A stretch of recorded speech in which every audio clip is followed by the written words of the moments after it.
ઉત્સાહ જોયો હતો કે ક્યાં આગળ ખૂબ સારું કવરેજ કરી દઉં, ક્યાં આગળ કોઈ પણ નાની મોટી જે સારી ઘટના બનતી હોય, પગપાળા સંઘો હોય, સેવા કેમ્પો હોય, દરેક વસ્તુનું અમે કવરેજ કરી લઈએ.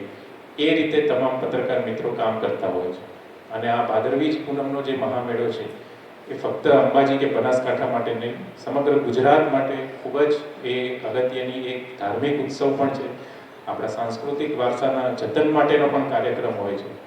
એટલે હું કદાચ ખોટો ના હોઉં તો આપ સૌ પણ મારી વાત સાથે અગ્રી થશો કે ભાદરવી પૂનમના જે 7 દિવસનો સમયગાળો હોય છે એમાં કોઈ પણ જે આપણો ન્યૂઝપેપર હોય અથવા કોઈ પણ ઇલેક્ટ્રોનિક મીડિયા હોય એમાં એ સમય દરમિયાન મોટાભાગનું જે કવરેજ છે એ ભાદરવી પૂનમના મહામેળા અંગેનું હોય છે. અને આપ સૌએ ગયા વર્ષે પણ ખૂબ સારી કામગીરી કરી હતી અને આ વર્ષે પણ મા જગદંબાના આશીર્વાદથી આપ સૌ ખૂબ સારું જે માઈ ભક્તોના ભાદરવી પૂનમ મેળાનો ડિજિટલ સ્વરૂપે પણ આપ પહોંચાડી શકો એ માટે આપ સર્વને શુભકામના પાઠવું છું. એક વાત મારે એ પણ કરવી છે, નાની મોટી જે દરેક વસ્તુ છે એ કૌશિકભાઈએ તો આપને કહી દીધી. ગયા વર્ષે કદાચ મને એવું જાણવા મળ્યું હતું કે પહેલી વખત આપણા પત્રકાર મિત્રોએ એક નવી પહેલ ભાદરવી પૂનમના મેળામાં શરૂ કરી હતી કે છેલ્લા દિવસે જ્યારે વહીવટીતંત્રની છેલ્લી ધજા હોય છે એની પહેલાં ખૂબ પત્રકાર મિત્રો શક્તિ દ્વારથી મને યાદ છે કે બધા ભેગા થયા હતા અને રંગે ચંગે માતાજીના પ્રાંગણમાં એમને ધજા ચડાવી હતી. તો સૌને નમ્ર વિનંતી છે કે એ પણ જે પ્રથા આપણે ચાલુ કરી છે એ પ્રથા આપણે આમાં ચાલુ રાખીએ. બીજો બી આપ સૌનો એક આભાર માનું છું કે અંબાજી અને લઈને પત્રકાર મિત્રો ખૂબ જ સંવેદનશીલ અને ઉત્સાહી હોય છે. તમારા નાના મોટા જે સૂચનો છે એ સૂચનો મેં ગયા વર્ષે પણ આવરી લેવા માટેના પ્રયત્ન કર્યા હતા અને આ વર્ષે પણ જેટલા સૂચનો બને એટલા આવરી લેવા માટેના પ્રયત્ન કરી રહ્યો છું. અને હજી પણ થોડા દિવસ બાકી છે, તો જો કોઈ સારા અને પોઝિટિવ સર્જનાત્મક સૂચન આવશે તો એ પણ આવરી લેવાના પ્રયત્ન કરીશું. એક એનું આવનાર સમયમાં મા અંબાનો ભાદરવી પૂનમનો જે મહામેળો થનાર છે તે સંબંધે પોલીસ તરફથી તમામ અમારા પ્રશાસનના ટીમ તરફથી જે આયોજન છે તે બાબતે પોલીસનું જે કાર્ય છે તે બાબતે હું બ્રીફ કરીશ.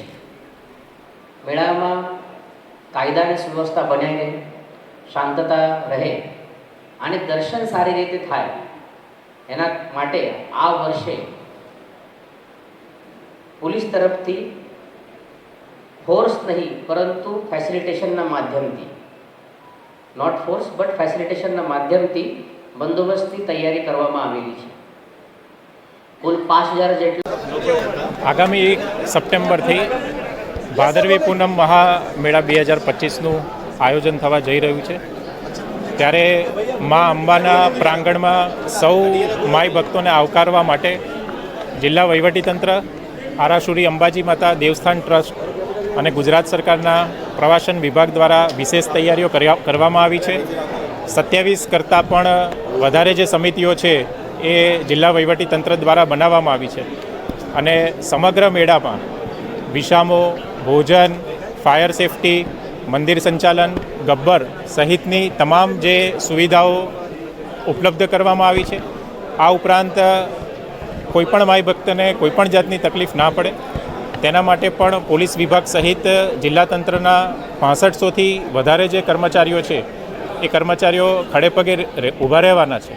તથા ડિઝાસ્ટરના સમયગાળા દરમિયાન પણ કોઈ ઘટના જો બને તો તેના માટે આજરોજ મોક ડ્રિલનું આયોજન પણ કરવામાં આવ્યું હતું. આ ઉપરાંત આ વખતે ભાદરવી પૂનમના મેળામાં જે વીમો કહેવાય તે વીમાનું કવરેજ ગયા વર્ષે 20 કિલોમીટર હતું. તેનો વિસ્તાર વધારીને આ વર્ષે તેનો વ્યાપ સમગ્ર ગુજરાત રાજ્યની હદ પૂરતો કરવામાં આવ્યો છે. ધન્યવાદ. નમસ્કાર. આવનાર પૂનમના દિવસે અંબાજીમાં મા અંબાનો ભાદરવી પૂનમનો મહામેળો જે થનાર છે તેમાં કાયદા અને સુવ્યવસ્થાની પરિસ્થિતિ સારી રીતે થાય અને પોલીસ ફોર્સ નહીં પણ ફેસિલિટેશનના માધ્યમથી ભક્તોનો દર્શન કરાવી આપે, કોઈ અનિચ્છિત બનાવ ન બને તે માટે 5000થી વધુ પોલીસ, હોમગાર્ડ, જીઆરડીનો બંદોબસ્ત રાખવામાં આવેલ છે. જે અસામાજિક તત્વો, ગુનેગારી તત્વો છે તેના ઉપર વોચ રાખવા માટે anti pick pocketers team, anti chain snatching team રાખવામાં આવેલ છે.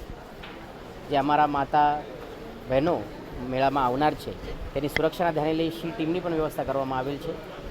હોર્સ પેટ્રોલિંગ, BDS ટીમના માધ્યમથી ચેકિંગ, ડોગ સ્ક્વોડના માધ્યમથી ચેકિંગ, CCTVના માધ્યમથી આ મેળાના જે વ્યવસ્થા છે તેના ઉપર દેખરેખ કરવા માટે કંટ્રોલ રૂમની વ્યવસ્થા કરવામાં આવેલ છે. અને આ તમામ વ્યવસ્થા સારી રીતે થાય અને જે પણ ભક્તો આવે તેનું દર્શન સારી રીતે થાય, તે શાંતતા સુવ્યવસ્થા જળવાઈ રહે તે માટે પોલીસ ખડા પગે ઊભે રહીને કામ કરશે. મારી આપ સૌના માધ્યમથી તમામને વિનંતી છે કે આપના સૌના સહકારથી અમે આ મેળામાં કામ કરીશું અને મેળામાં જે ભક્તોની ભીડ વધુ થાય છે તે સમયે કોઈ પણ પ્રકારની અફવા ના ફેલાય અને આપના પાસે કોઈ પણ માહિતી આવે તો આપ તાત્કાલિક Banaskantha police control room, Ambaji police control રૂમમાં તેની જાણ કરો તો તેના ઉપર કાર્યવાહી થઈ જશે. મીડિયાના મિત્રોને પણ મારી વિનંતી છે કે આપના પાસે પણ કોઈ ઇન્ફોર્મેશન આવે તો તાત્કાલિક પોલીસ પાસે તે ઇન્ફોર્મેશન પહોંચી જાય તો તેના ઉપર અમે કાર્યવાહી કરીશું. Thank you. જય હિન્દ.